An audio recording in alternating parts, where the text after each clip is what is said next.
Hey, what's up, everybody? Frederic Poag here. So this morning on the Mayday morning show with my two co-hosts, Julie Roginski and Michelle Kenny, we talked about this leak of a group chat among young Republicans. Now, this isn't the first time we've heard some truly horrific, awful stuff, but this one was, well, it was pretty significant. A lot of things said about black folks that involved monkeys and watermelons, which are pretty standard racist tropes and stereotypes. And of course, they're professing love for Hitler, which right on time, J.D. Vance and everyone else said it's a joke, and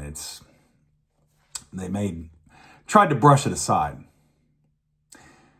But here's the thing. If you're like me, and you've grown up in the South, or you grew up in any place that there was a significant population of marginalized folks, whether they were immigrants or women or people of color, didn't matter.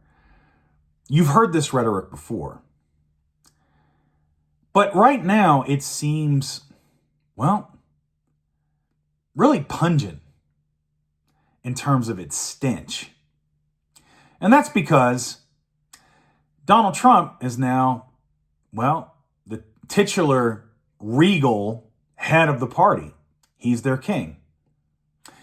And so, right on time, when talking about the No Kings protest, it's been referred to as people who are not just un-American, not just dissidents, but they're criminals, they're terrorists.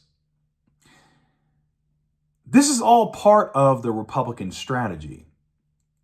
It's designed to dehumanize their opposition so they can justify, basically doing horrible things to us. And this isn't anything new. Again, even the tropes they're using to malign black folks, they've been there for a long time, for centuries.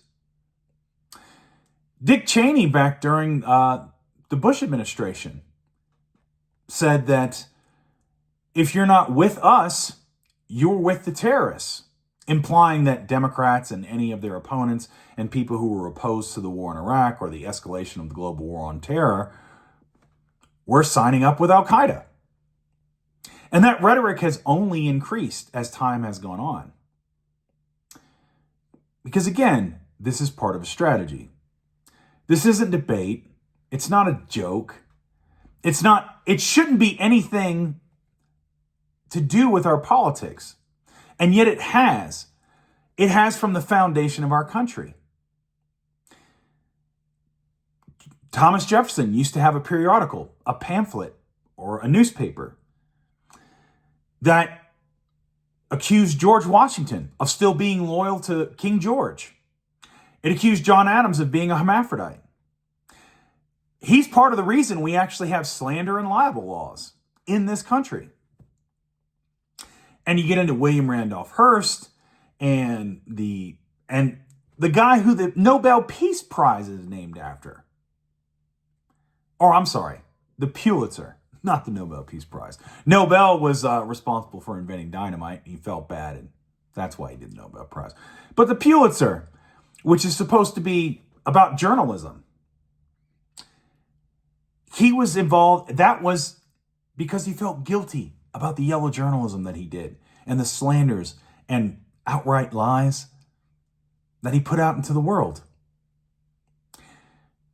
What we're going through now with all this corporate media, with all this nonsense, with all this hate and bigotry, particularly coming from MAGA and the Republicans, it's not anything new. The problem is it shouldn't be here anymore. We should have gotten past this point in our democracy, but we're not. That's why the only card that's left for Republicans is to dehumanize, is to other all of us.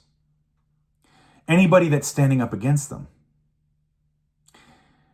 And as people on that side of the fence are starting to see, the people that are with them starts to get smaller and smaller and smaller as their actions, their immorality, and their ethics get worse and worse and worse.